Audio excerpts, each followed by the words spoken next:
Saudara-saudariku yang terkasih dalam Kristus, selamat berjumpa kembali dalam Renungan Harian Katolik di hari Sabtu 14 September 2024. Pada hari ini bersama gereja kita merayakan Pesta Salib Suci. Dan kita akan bersama-sama mendengarkan dan merenungkan firman Tuhan dari Injil Yohanes bab 3 ayat 13-17. Dalam nama Bapa dan Putra dan Roh Kudus. Amin. Tuhan bersamamu dan bersama rohmu. Inilah Injil Tuhan kita Yesus Kristus menurut Yohanes. Dimuliakanlah Tuhan. Dalam percakapannya dengan Nikodemus, Yesus berkata, "Tidak ada seorang pun yang telah naik ke surga selain Dia yang telah turun dari surga, yaitu Anak Manusia. Sama seperti Musa meninggikan ular di padang gurun, demikian juga Anak Manusia harus ditinggikan, supaya setiap orang yang percaya kepadanya beroleh hidup yang kekal. Karena begitu besar kasih Allah akan dunia ini, sehingga Ia telah mengaruniakan Anaknya yang tunggal, supaya setiap orang yang percaya kepadanya tidak binasa, melainkan beroleh hidup yang kekal.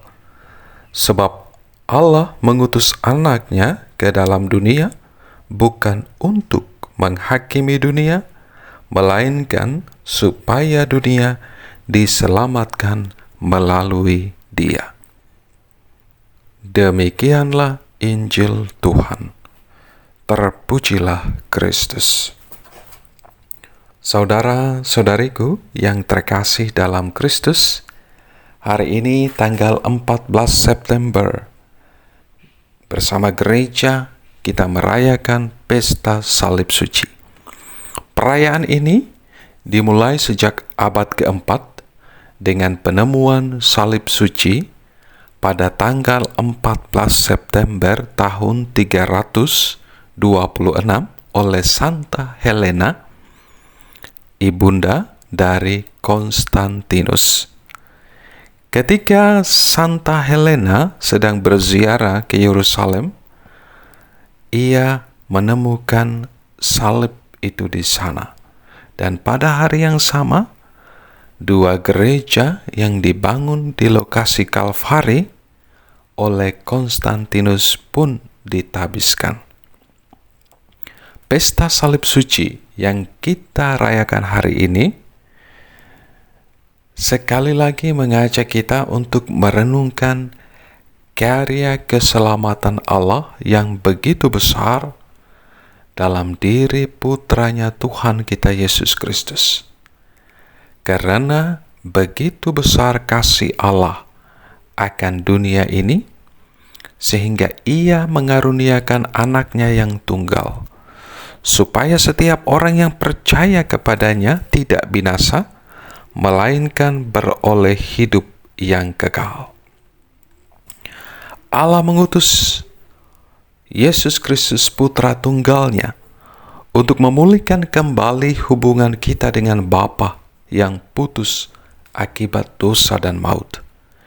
Dia datang ke dunia bukan untuk menghakimi dunia, melainkan untuk menyelamatkannya.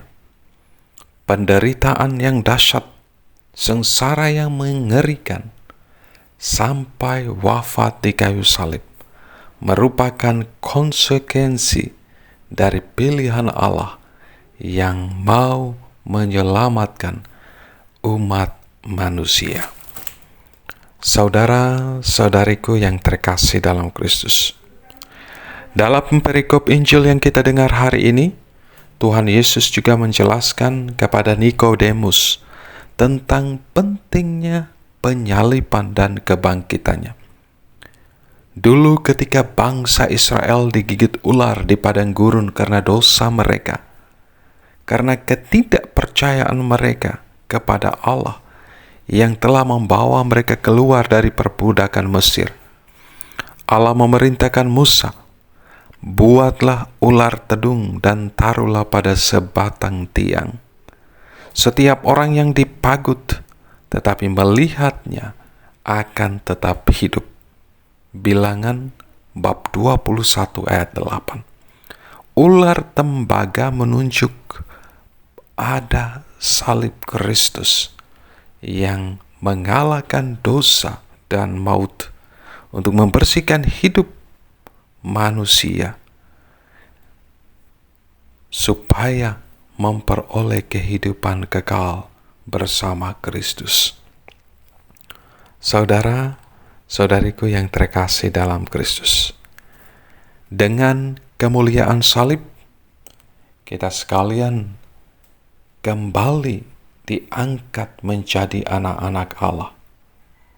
Tuhan Allah yang kita imani juga memenuhi kita dengan kehidupan dan kuasa ilahinya, sehingga kita dapat berbagi dalam kemuliaannya. Tuhan Yesus juga memberikan kita kuasa Roh Kudus, sehingga kita pun dapat memiliki kuasa untuk menjadi saksi-saksinya, untuk mewartakan kasih dan kebaikannya, sehingga semakin banyak orang mengenal, mencintai, dan mengimani Tuhan kita Yesus Kristus. Saudara-saudariku yang terkasih dalam Kristus, di pesta salib suci ini, mari kita sekali lagi mendaraskan doa sederhana yang disusun oleh Santo Fransiskus dari Assisi, sekaligus terus merenungkan betapa besar kasih Allah kepada kita sekalian, kepada umat manusia dalam diri putranya Tuhan kita Yesus Kristus. Kami menyembah Engkau, ya Kristus, dan memujimu, sebab dengan salib sucimu, Engkau telah menebus dunia. Berkat Tuhan beserta kita sekalian, Bapa, Putra, dan Roh Kudus. Amin.